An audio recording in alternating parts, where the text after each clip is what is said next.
Get yourself ready for a trip through McDonald land. There's fig-shaped volcanoes, you'll even find a French fry fetch. Now just turn around and see if you won't find a hamburger patch as you're heading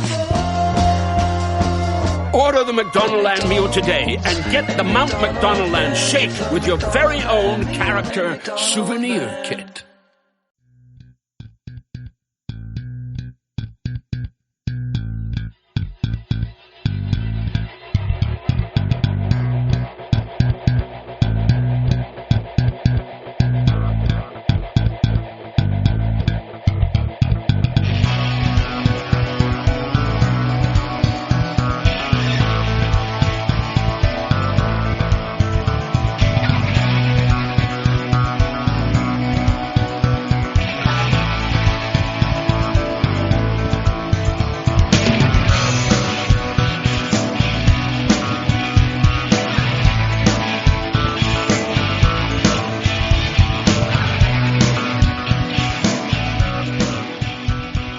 Welcome back to the Boundary Corner podcast with my partner in crime, Brian Siegler. I am Curtis Wilson. Brian, how are you today, my friend? There is football on the television. I am doing wonderful.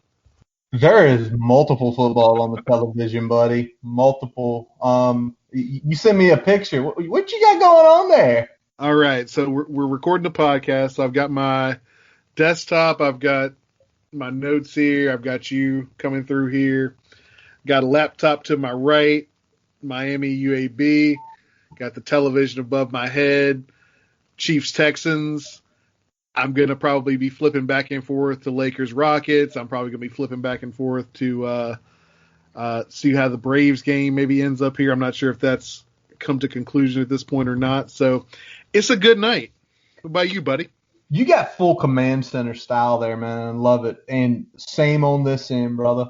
I got the Red Sox game on. I got the UAB Miami game on. I got the Chiefs and Texans on. Travis Kelce just scored a touchdown. I don't own him anywhere. I don't know if you do or not. I got you I'm right playing here. against someone that has my home, so I'd like to see less of that the rest of the night, but we're all right. That's I'm cool. expecting him to get his. Exactly. Got you right here in front of me on Skype. Got the whole podcast stuff here. Ready to go, man. Been a while, but after last weekend, we had football. You were down at the beach, so we were like, yeah, let's just wait till Thursday. Be a fun night to record. Catch any games last weekend while you were down at the beach, or were you strictly beach mode? Strictly beach mode. I was ironically watching the Wicked Tuna Outer Banks while at the Outer Banks. So I was doing some meta situation there. But that was fun. Strictly beach, though. We didn't really catch many games. I was following along a few things while I was there on my phone, but wasn't watching much. We were with some of our neighbors at a house there in the Outer Banks, so kind of let them, be the guide of what was on the television for the most part. So, how about you, buddy? You catch anything? Caught the Army game where they just ran like crazy. It was sort of insane just watching a triple option offense. Caught some of the game Monday night where, hey, listen, it matters if you tackle in practice. Hey, Navy looked like shit. And normally, service academy schools, regardless who they play, they don't look like shit. they look fundamentally sound, if nothing else. They looked terrible. And, of course, it comes out the day after they had been tackling, and immediately, yeah, we got to start tackling in practice. So, Yep. And I don't know if you caught it, but you catch the video that came out from Hokie football that showed a lot of the defensive highlights from practice. Showed a lot of tackling drills. yes. I like seeing that. Especially after you know what happened when you didn't tackle. But, Exactly. yeah, but it's funny. Those two teams, BYU and Army, play in a couple weeks, so it's going to be interesting because they both looked absolutely dominant. in their games. I'm trying to think. I caught a couple games Saturday night, but I really wasn't paying attention here and there. And then, so yeah. But let's get to it. We got a lot of stuff to go through. Been some pressers, been some news to release. Let's start with the biggie, man. And this makes you a happy camper. Everybody's heard by now. It's official. It's official. Raheem Blackshear is eligible. Brian? Now we're about to go ham. Because, again, I've been saying it since he announced that he was committing to Virginia Tech. This guy could be a problem on the offensive side of the ball, and everything that's coming out of camp backs that up. Everything that Coach Fu has said, everything that the quarterbacks have said has backed that up. This guy's going to be a weapon. He's going to be a tool. He's going to do a lot of different things. The biggest thing is that he does a lot of things really damn good. Yeah. And so you just can deploy him in so many different ways, and it's almost impossible to prepare for a player like that because you can line him up everywhere. You can't just say, all right, well, we'll roll the defense towards him or roll this one player towards him. No, he's going to be in the backfield. He's going to be in the slot. He might split out wide. I mean, there's just so many different ways and different things you can do with him. You can run jet sweeps with him. Everything. Yeah. Everything. It was really awesome to hear some of the stuff that he talked about too, especially, you hear him and Fu, when he got the news, like Fu walked up to him and basically said, "You better be ready to play." And that was basically it. He talked about talking with Brock a lot about the transfer situation. Brock really telling him to stay positive. But you mentioned it, and it's been said, and it's been seen that guy is unique. He can go everywhere. We're going to probably touch a little more later on, especially with the wide receiver groups, some news on there. But it's a great thing. It's a great thing because now that missing, you feel like the missing piece. If there was ever a player built for this offense, it's him. You get him on the field, and it feels like a win. It feels like all these years we had lost in the portal, and we lost in the portal, and we finally won one. And when you win it, the caliber of player you're getting is a huge win. It's not like you're getting a very solid, probably going to be a contributor. You're getting a guy that's going to be on the field every snap. Yep. Awesome. Well, lo and behold, Saturday, while you were at the beach, I blow you up because out of nowhere, out of left freaking field, Jack Hollifield commits to Virginia Tech. The 3-star little brother of the linebacker Dax Hollifield commits. Looking at him as a tight end, had some pretty good offers. You kind of look here, Michigan, Maryland, NC State, North Carolina, Tennessee. Good offer list. He plays linebacker in high school. Now, Brian, have you looked at his tape and tried to make this what he does in his build of, okay, what's he going to do with the tight end? Because it appears that's where we're taking him. Yeah, I mean, it looks like he's going to be tight end for us and probably going to be almost like a Dalton Keene type player for us, I would imagine, with his skill set, his size, and his speed. That's what I would project him doing, is kind of more of a H-back guy that can lead out, but also a guy that can block in line as well, and has some of the athletic tools to do some damage in the screen game and in the short passing game. So I look for him to do stuff like that. High 3-star rated guy on 247. They still rate him as an inside linebacker there, which is odd considering they actually have his projected position as tight end. So I'm not sure how that rating is helping or hurting us at this point. I don't know if he would be rated higher if he was being rated as a tight end, or if that is just reflective of what they think he is across the board.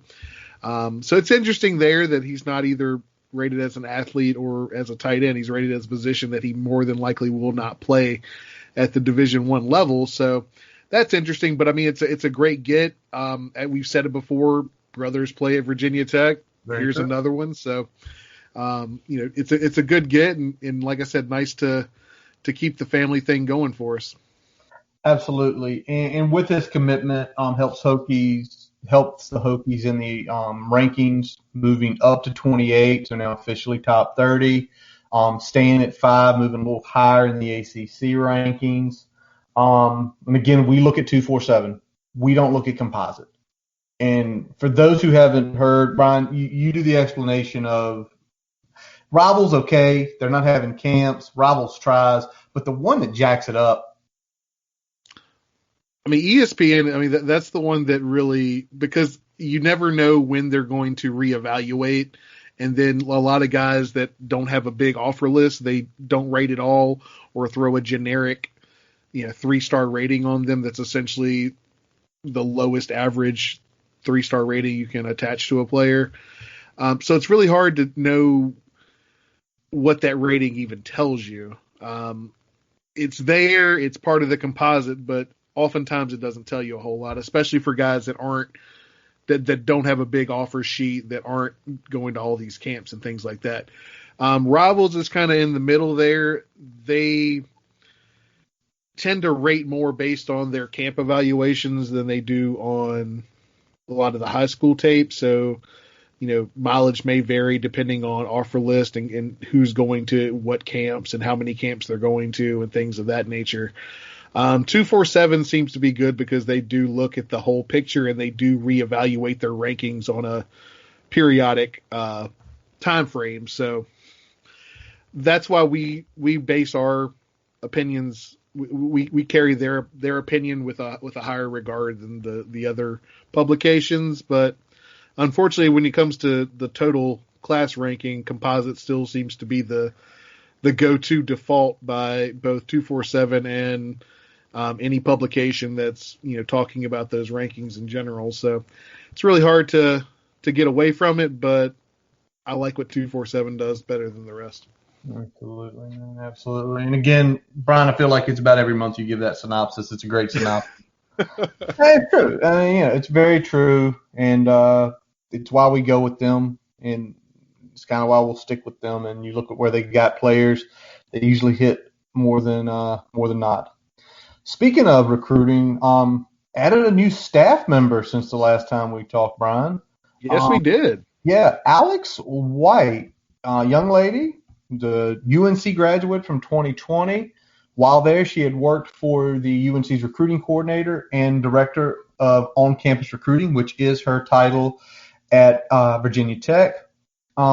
She had most recently been up at Appalachian State in a similar type role, but obviously, there's steps of where you take, and it's what we needed. We're still years behind, but seeing that the pieces are being added, it's nice. Yeah. And like you said, she's coming with some good qualifications here. Was in a role like this at UNC where she graduated, then moved on to App State, which, there she was doing something very similar, director of on-campus recruiting. I think it's a really big ad. The one thing that stood out to me was when I was looking, apparently she also did defensive film breakdown while at App State. Oh, wow. Which I thought was a pretty cool thing that comes to the table there when you talk about on-campus recruiting. So it sounds like, she's not just someone that is there to handle the logistical things of the on-campus recruiting. It sounds like she can talk shop a little bit with the recruits as well, which is, I think, a very good attribute to bring to this role. So I'm looking forward to seeing what she can do in this role. Absolutely. Love hearing that she's helping break down tape. Again, you're going to be on campus with them, and you're going to be showing them a lot of things, but if you need to talk to shop, that is such a key. She's also a baby, man. I mean, she's literally going to be 4 years older than most of these guys. Yeah. 4 years older. That's insane. You want to talk about connecting with the recruits that are coming on campus. This is someone you need. This is the age group you need. Yep. And as much as you, with Corey and, Gavale Winslow coming back, they're a little bit older doing the football side of things. But if we're looking at this on-campus recruiting thing, this is kind of the formula. Yeah. Fresh out. Now, do you want to add maybe some Hokies to assist her? Absolutely. Give them Give her some people that can help with the lay of the land. Do you want to be former football players? We don't know. Let her build her staff, though, of who she feels like is going to be the best to help out. But again, we're slowly catching up. All right, Brian, let's get to the big news, because not that the other stuff isn't big news. Raheem Blackshear a couple weeks ago was massive news. Hollifield, we were waiting, we were hoping. He comes in, building the recruiting staff, big news.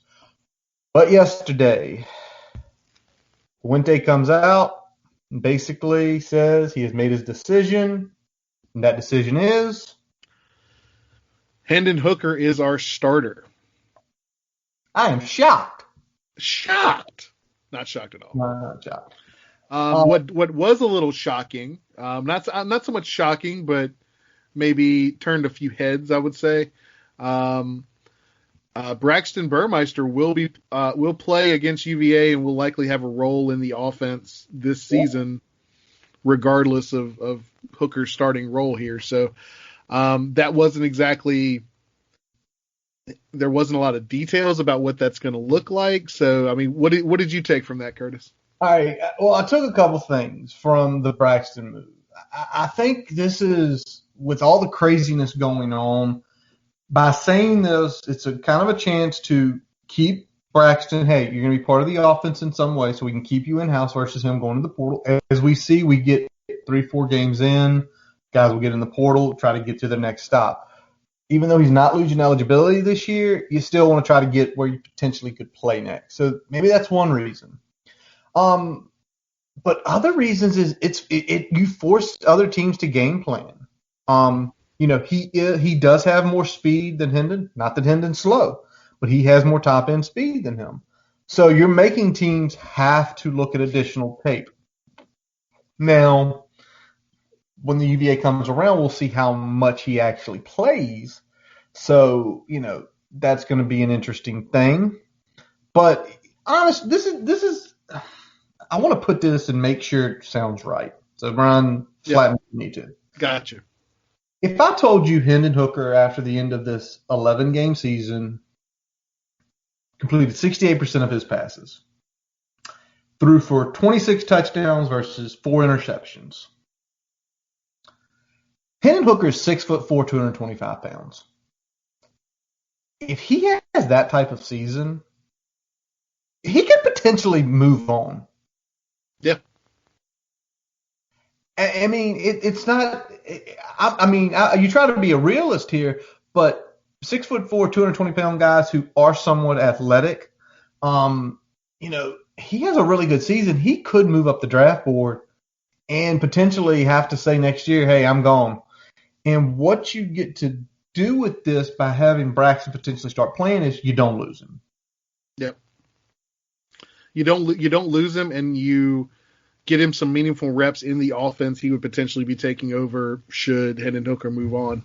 I like what you're saying about the idea of gamesmanship for UVA. I think that's part of it. I think there's some other aspects that play into it as well.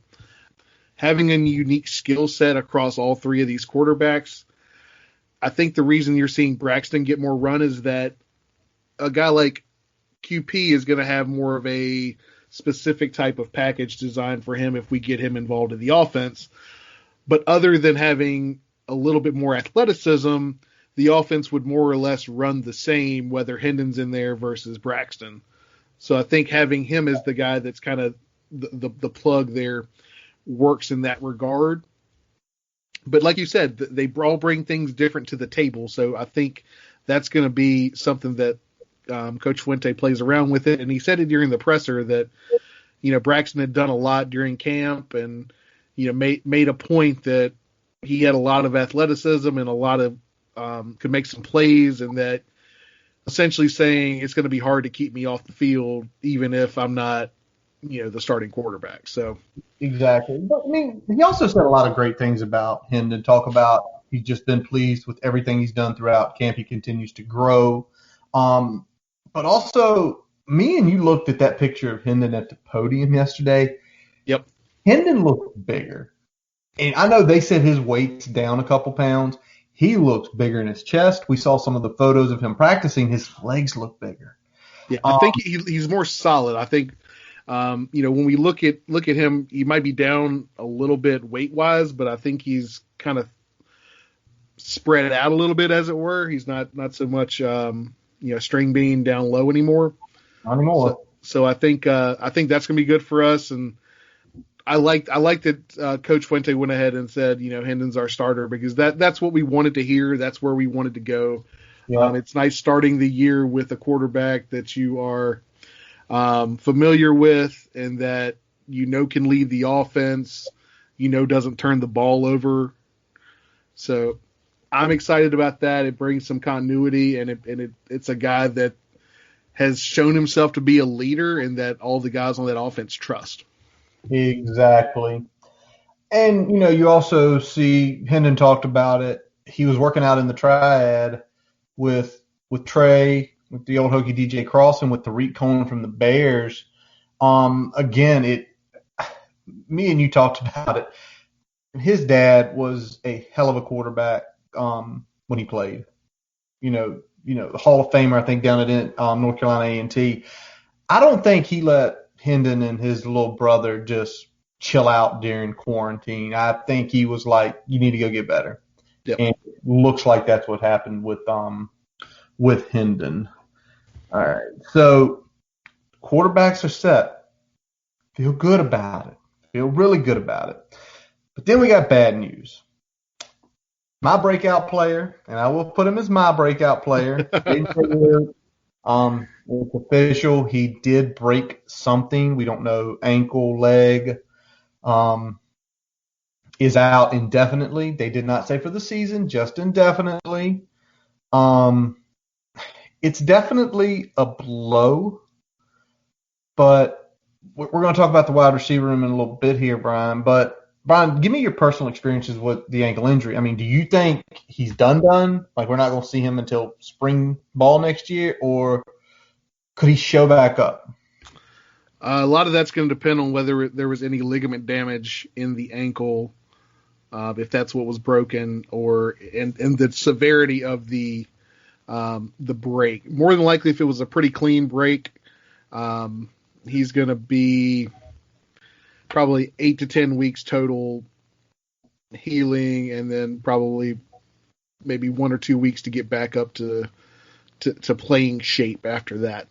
So you have some potential to get him back for Clemson, maybe a bowl game, if it's something like that. Now, if it's ligaments, you're talking about more invasive surgery, you're talking about longer recovery time, and you're talking about longer physical therapy after you get past the recovery stage. So that would push him more into the kind of late December, ramping it back up in late December, and I just don't think that's something that's worth rolling the dice with as he's coming off that injury, because with ligaments, it takes a while to get them back to where they're operating at the same level. I had an ankle injury my senior year of high school, and I was even fall of the following year to start off, I wasn't quite the player that I was the year before in terms of flexibility and being able to drive off of that ankle with the same degree of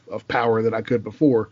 One off season in that program knocked that out, but it's one of those things to keep an eye on, and you're going to want to not rush a kid back if he's got that type of ligament damage.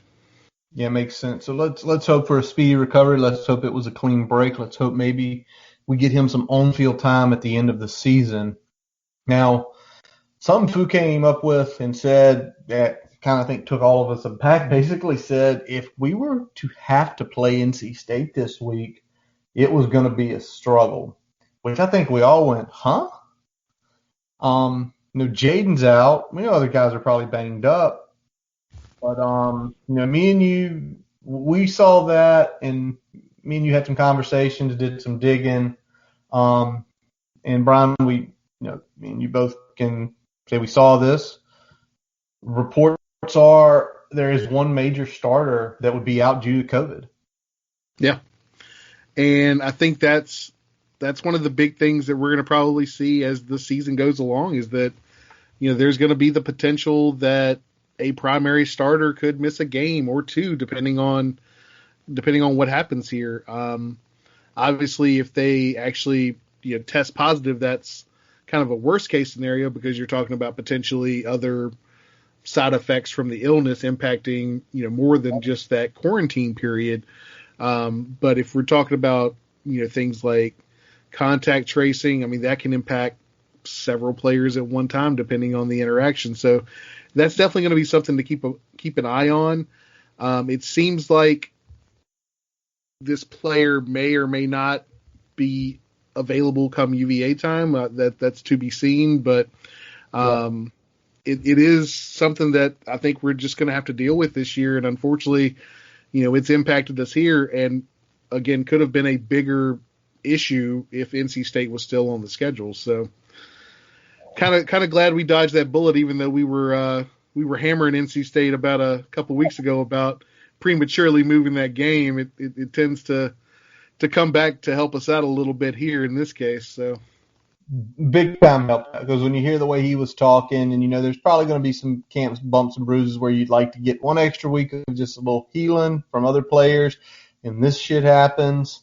And then we're hearing there's skill positions that are cross training, wide receivers playing corner. Brian,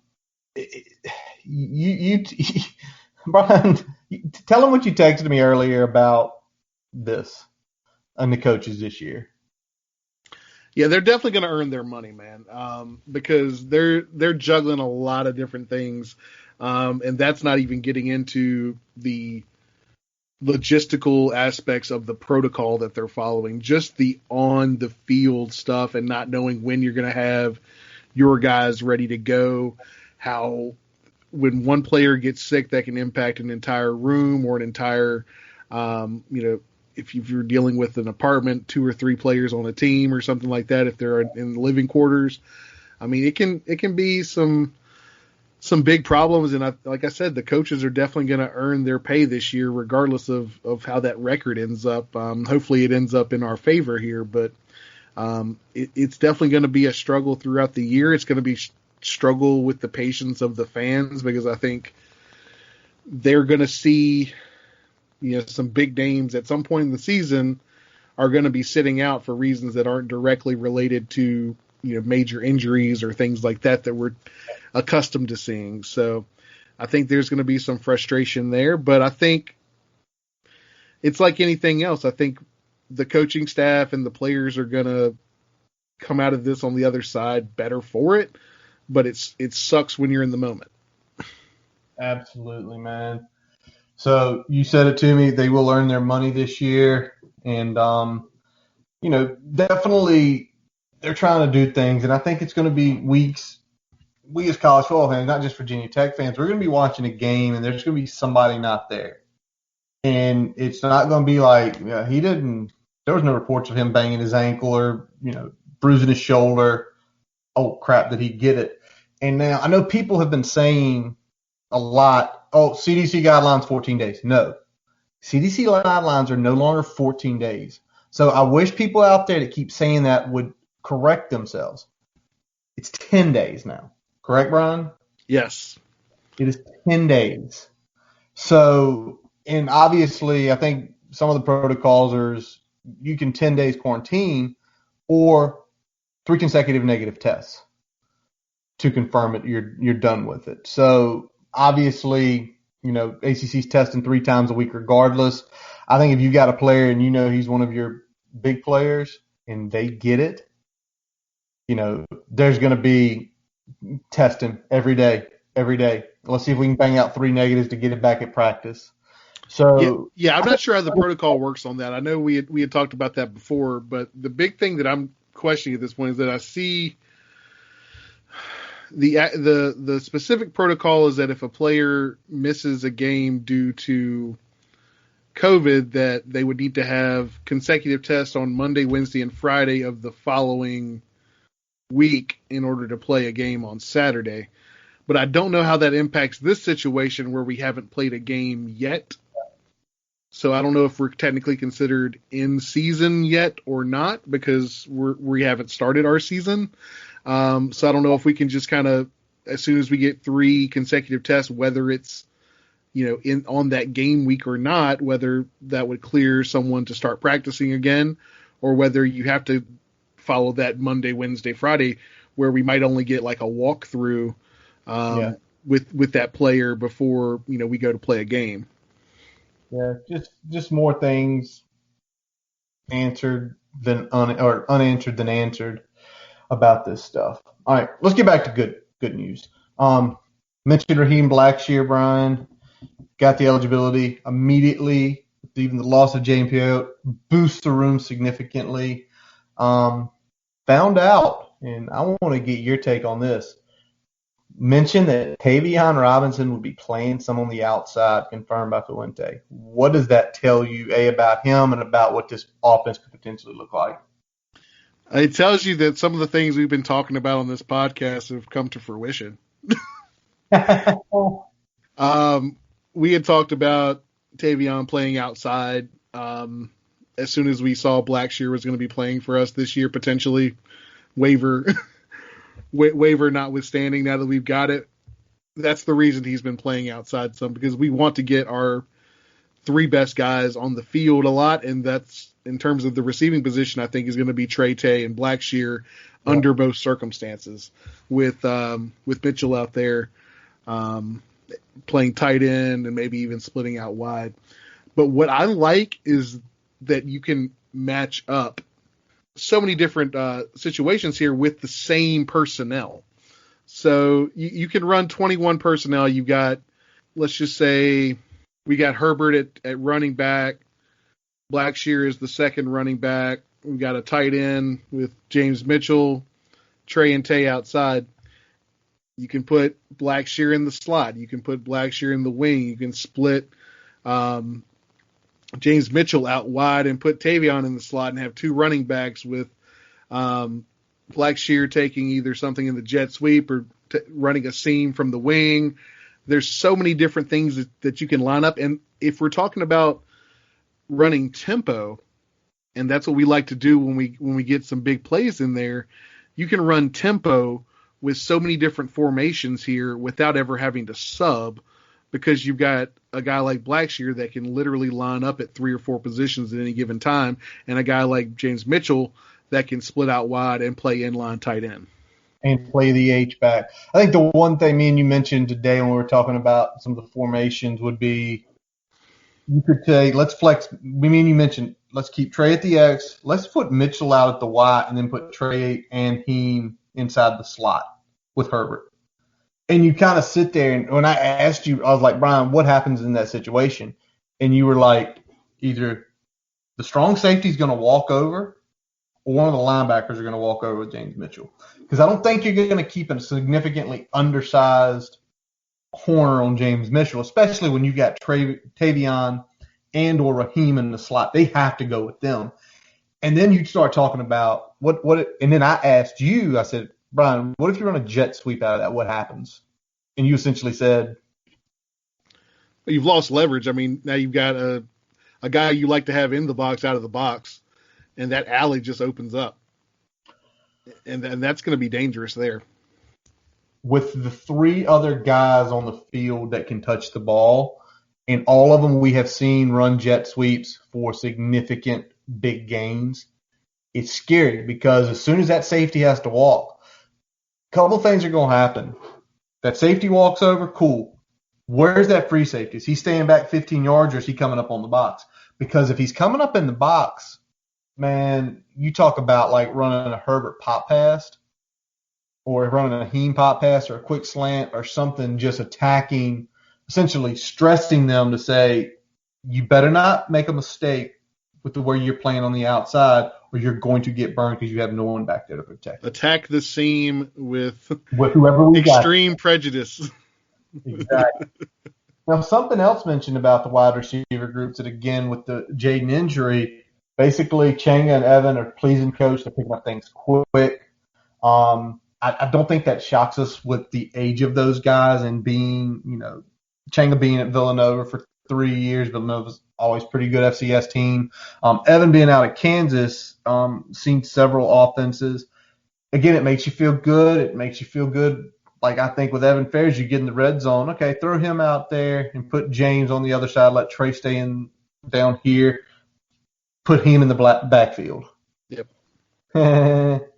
um, and they bring up some other mismatches there. I mean, when you're talking about those two guys being, with the skill that Fairs brings, and then with the output that Hodge brings to the table. I mean, those are guys that you're talking about are the first man off the bench potentially for us.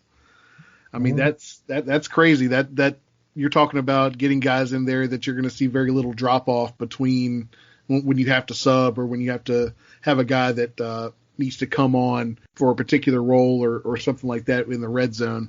Because I think Ferris is going to play that red zone role that Hazelton or Phil Patterson played for us in the past with those red zone fades. Absolutely. Also, we hear Caleb Smith, who caught some balls last year, is continuing to take good steps. And you mentioned it, Brian, just the personnel groupings we have the potential for now with the running backs, with the wide receivers, with the tight ends, with Mitchell and Gallo and Drake.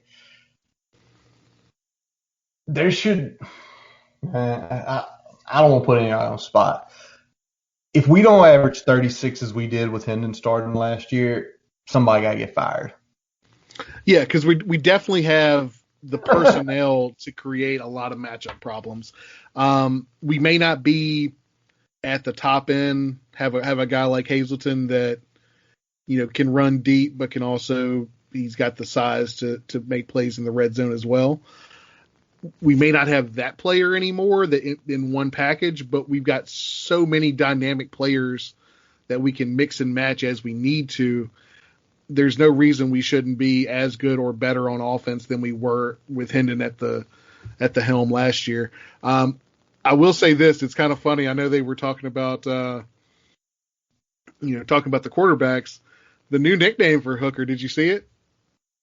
Oh, Captain Hook. Captain Hook. Captain Hook. I like it. I like it. We'll keep that running. Yes, we need to keep that running. The captain. The hope is, even though it's not Captain Hook, I hope he, scores a touchdown and gives a Captain Morgan's pose. But yeah, so all things considered, what's happened over the last few weeks has been relatively positive news for the Hokies on numerous fronts. And it's awesome. And it's awesome that we're sitting here tonight, 14-7 Houston, 14-7 Miami. Derek King, he looked okay. I'll tell you what has not looked okay. What's that? The Miami Hurricanes offensive line. Hold on. Shocked.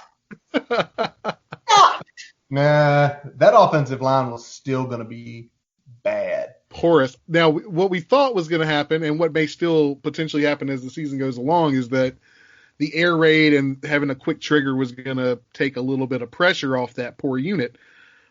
The problem is that they also can't establish anything in the run game because they're poor in that category as well. So unless they're getting positive yards through the air on first and second down, they're still going to struggle because anything more than a 3-step drop, there's going to be somebody in King's lap. Yeah, and we've seen it tonight. This was not planned at all by us. We've seen it tonight several times. They've gotten third and long, and they don't know what to do. They don't. There was 3rd and 14, and it was chaos back there. So you see automatically they have their weakness. Their defense looks good. The pass rush does not. You can tell they're missing a guy who's going to be a first-round pick. Yeah. You can tell. I mean, right now it's an even game other than a safety missing a fill and letting a 4th and 1 dive go for 50 yards. You know what really grinds Brian's gears? Oh man, I was telling some other folks I'm gonna start my own little video series of just me watching film of safeties either filling late soon or in the wrong gap or what we've got coming in with the wrong leverage. We're gonna filling is fundamental. Maybe that's what we need to do. Along with this podcast, we're just going to do a 10-minute video of bad safety fills. I'll bring it up. I'll say prayer, and we'll just let you give the reactions in your face. Just like it's going to be like the Gruden quarterback thing.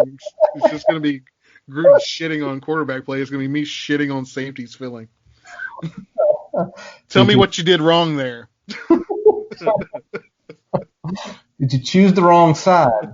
Oh yes, you did. You chose the wrong side. Yeah, I've got to come up with a shtick though. Like I need some sort of catchphrase or, change my voice slightly so it like overemphasizes the wrong word.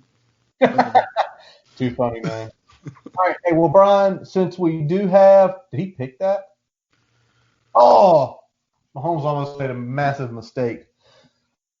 This is what happens live podcast. We're not editing that out either. No. All right. So we got games this weekend, Brian, and I thought what we would do as the season gets here is we are going to pick, obviously we're going to pick the Hokie game, but we're going to do the other ACC games as well against the spread, maybe throw in some over-unders where we see happening, and then we're going to look at one out-of-conference game. So, Brian, I'm going to let you lead us off. We've got Syracuse, UNC. UNC is laying 22.5 points. What you got? Give me Cuse in the points. And I am going to agree with you on that. It's 22.5 with, a team last year that you take away the Temple game, every game was like a 1 or 2 pointer. You're telling me that defense got that much better in the season? And I'm not saying Syracuse is a world beater, but I don't see 22.5 points. The over-under, I think, was like 65. So what they're saying is basically 42-22 type game. And I just can't see UNC covering. I think Syracuse can get a couple late scores to make it a little more interesting. So we agree on that one. All right. Duke, Notre Dame. I'll jump on that one, Brian. All right. What you got? Notre Dame laying 20. I am going to take the Irish in this case. I'm also looking at the over-under of 54. Go over 54. Notre Dame has some players to score points. I think Cutcliffe, with the new quarterback, could probably get a few extra on there to get that over. Not by more than 20, though. What about you?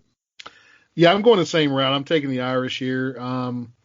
I just don't think with working in a new quarterback that Duke's going to be firing enough on all cylinders to put up quite enough points to close the spread there. I do think you're right about the over-under, though. So yeah, we'll see how that goes. But yeah, I'm going to take the Irish on this one. Yeah, I feel like it's going to be like Irish mid-40s, Duke, 21, like 45-51. Or the overs hit easy. So, yeah. All right. Brian. What we got next? Georgia Tech, Florida State. Florida State laying 12.5. What do you got here? Call me crazy. I'm going Florida State here. Ooh. I'm buying a little bit of the hype. Not much of the hype, but just enough of the hype. Buying just enough of the Mike Norvell hype to say 12.5 versus a Georgia Tech team. I'm gonna go lead course on you, not so fast. I'll take Georgia Tech. Give me the 12.5. They played hard last year for Jeff Collins. I think they'll continue to play hard. I think this one's going to be more of a grind fest. I think what Collins liked to do, and you mentioned what seems like decades ago, the power run game. I think that they're going to probably try to slow it to a crawl against them. They're going to try to slow it down. Don't get me wrong, Marvin Wilson and some of those guys at FSU on that line are beasts. Yep. I think they're going to try to slow it down, and I'm sorry, Florida State's they have the second worst offensive line in the ACC.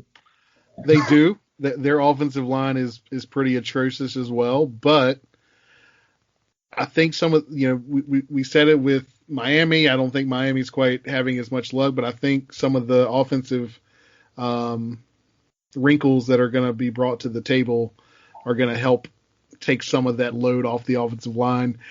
I think they're probably a little improved based on what they were last year. Hopefully more improved than what Miami is showing right now.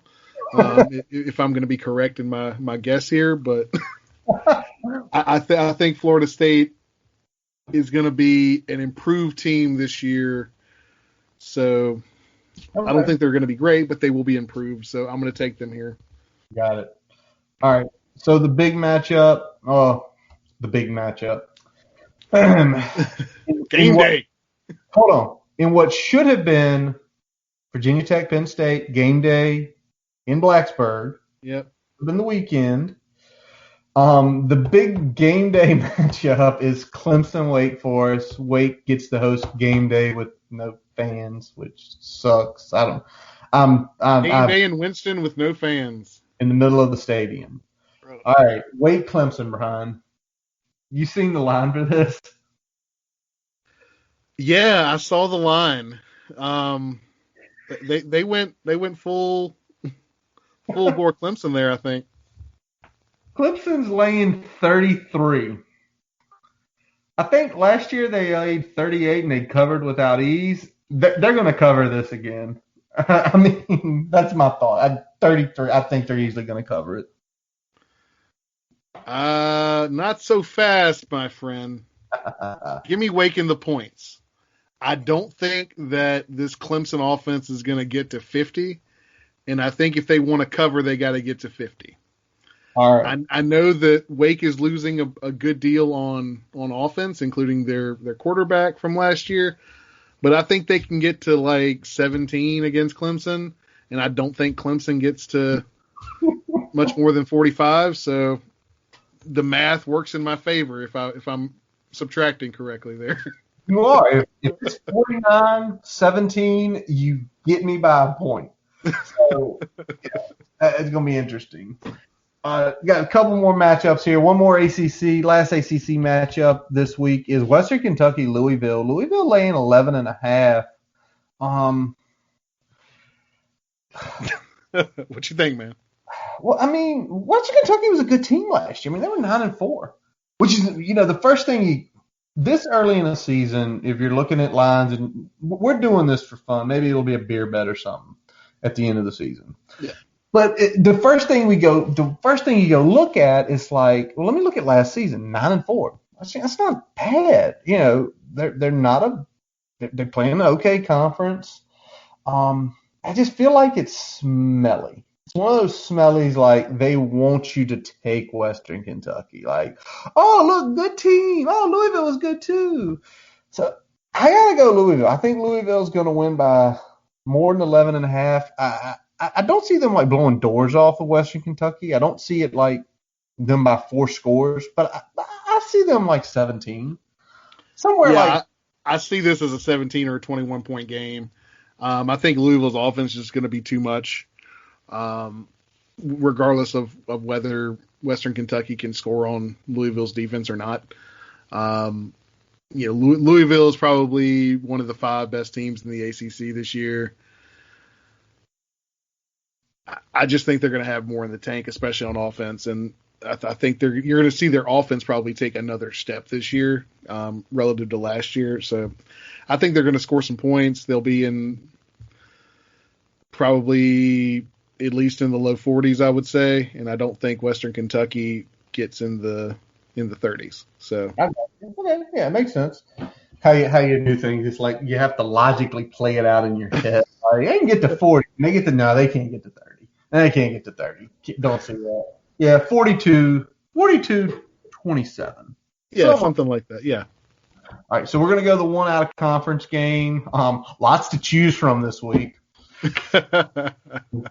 But I got to go with, since this team gave us what potentially is going to be our starting center for this year, Coastal Carolina, Kansas, 10 o'clock Eastern time zone kick, Big 12 after dark. Kansas laying 6.5. What do you think, Brian? I think Kansas is going to cover. I think they're going to be just enough to cover that. Although I do think Coastal Carolina is going to give them all they want for 4 quarters. All right. Coastal Carolina's winning this game outright. So give me the points. Coastal's winning this game. Lock and load. Lock that one up. Lock it in. They are definitely going to win this game. And, you know, it's just good to have football back. We're sitting here tonight. We're watching. You know, I think there's some games tomorrow night. Then a pretty good slate Saturday to where am I going to be locked in for every game like I would on the second weekend? Because usually the second weekend is going to be big matchups, cross conferences, even some early in-season big conference matchups. Probably not, but you know, just to see it makes us feel like we're in some sort of normalcy, even without fans in the stands. You know, it's our tradition. You sit around on Saturday, you sip a few brews, eat a little food, and watch some college football. Yeah, I'm looking forward to feeling like that normal, as normal as it can be, sports Saturday now. Just, you know, getting some beers, maybe making some food, barbecuing some meat. What you got? What's on the menu for Saturday? Menu for Saturday. I think I'm going to do some poor man's burnt-ins. I'm going to get some chuck roast, smoke them up, cut them up, a little brown sugar and barbecue sauce. Let them cook a little longer. Little meat candy. Very nice, my friend. Very nice. What about you? You got anything on the docket you're going to bring to the table? I got like 4 1-inch pork chops that were supposed to get cooked tonight, but didn't because chaos broke out in my house. So maybe I'll grill those up on Saturday evening. There you go. There you go. It's too early though, because sometimes you love to cook and grill. And don't get me wrong, I love to cook and grill as well. But sometimes on Saturdays, it's just like, what do you want to order? You want to get some Hurley's wings? Yeah, let's do it. Halftime happens in 20 minutes. I'm calling it in now. So when halftime hits, I can drive up there and get them. There you go. Yeah, you got to time it right. You got to. Oh, that's going to be 15 minutes. All right. I'll. Yep. Now. Leave the house now. Get there. Get back. Maybe miss one play. Second half kickoff. Maybe a couple plays, but I can live with that. Absolutely. Well, folks, that is going to wrap up this episode of the Boundary Corner podcast. I'm Curtis Wilson. I'm Brian Siegler. Follow us on Twitter, Facebook. Subscribe to our podcast on your favorite source, including Spotify and Apple Podcasts. As always, we let our friend Jason Long play us out. Catch him on Spotify and Apple Music. As always, thank you for listening. And let's go. Hokies. Well, I almost gave up drinking. I cut back to 3 a day. I even started exercising.